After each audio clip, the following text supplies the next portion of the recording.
മകരക്കൂറിൽ വരുന്ന നക്ഷത്രങ്ങൾ ഉത്രാടത്തിൻ്റെ രണ്ടാമത്തെ മുക്കാൽ, തിരുവോണം അവിട്ടത്തിൻ്റെ ആദ്യത്തെ അര. ഇവരെ സംബന്ധിച്ചിടത്തോളം ശനി 2-ലാണ്, വ്യാഴം 4-ാം ഭാവത്തിൽ സഞ്ചരിക്കുന്നു. 4-ലെ വ്യാഴത്തിൻ്റെ നില അവർക്ക് താരതമ്യേന ഗുണത്തെ സമ്മാനിക്കും.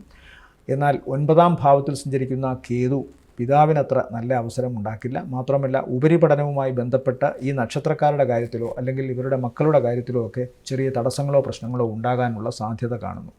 3-ൽ നിൽക്കുന്ന രാഹു ഈ തടസ്സങ്ങളെയും ഈ പരാജയങ്ങളെയും ഒക്കെ അതിജീവിച്ചുകൊണ്ട് വീണ്ടും പ്രവർത്തിക്കാനും വിജയം കൈവരിക്കാനുമുള്ള ഒരു മനസാന്നിധ്യം ഇവർക്ക് സമ്മാനിക്കും. സാമ്പത്തികമായ നേട്ടവും കാണുന്നു. സുഹൃത്തുക്കൾ, ബന്ധുമിത്രാദികൾ, സഹോദരന്മാർ ഇതൊക്കെ ഇവരെ ഈ സന്ദർഭത്തിൽ സഹായിക്കുമെന്ന് കാണുന്നു.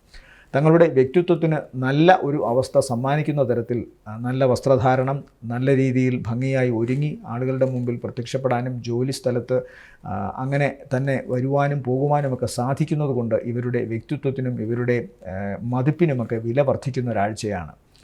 എന്നാൽ വാഹനം, ഭാരമുള്ള വസ്തുക്കൾ, വളരെ പോയിൻ്റഡായിട്ട് മൂർച്ചയുള്ള ആയുധങ്ങൾ ഇതൊക്കെ ഉപയോഗിക്കുന്നവർ പ്രത്യേകം ശ്രദ്ധിക്കുക. ശരീരത്തിൽ മുറിവോ അതുപോലെ തന്നെ തീയുമായി അടുക്കളയിൽ പ്രവർത്തിക്കുന്നവർ വളരെ ശ്രദ്ധിക്കുക. പൊള്ളലേൽക്കാനുള്ള സാധ്യത കാണുന്നുണ്ട്.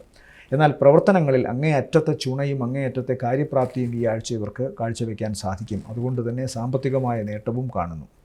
ശ്രദ്ധിക്കേണ്ട പ്രധാന വിഷയം തങ്ങളുടെ ഏറ്റവും അടുത്ത ബന്ധുക്കൾ, രക്തബന്ധത്തിൽപ്പെട്ടവർ, പിതാവ് ഇവർക്കൊക്കെ ശാരീരികമായ അവശത ഉണ്ടാകാനുള്ള സാധ്യത കാണുന്നു. യാത്ര ചിലപ്പോൾ മുടങ്ങിയേക്കാം. എന്നാൽ തൊട്ടടുത്ത ദിവസങ്ങളിൽ അത് ഗുണകരമായി വരികയും ചെയ്യും. ഇവരെ സംബന്ധിച്ചിടത്തോളം ഈ ആഴ്ചയിലെ നല്ല ദിവസങ്ങളെന്ന് പറയുന്നത് 12, 13, 14 ഉച്ചവരെയും ഗുണമുള്ള ദിവസങ്ങളാണ്.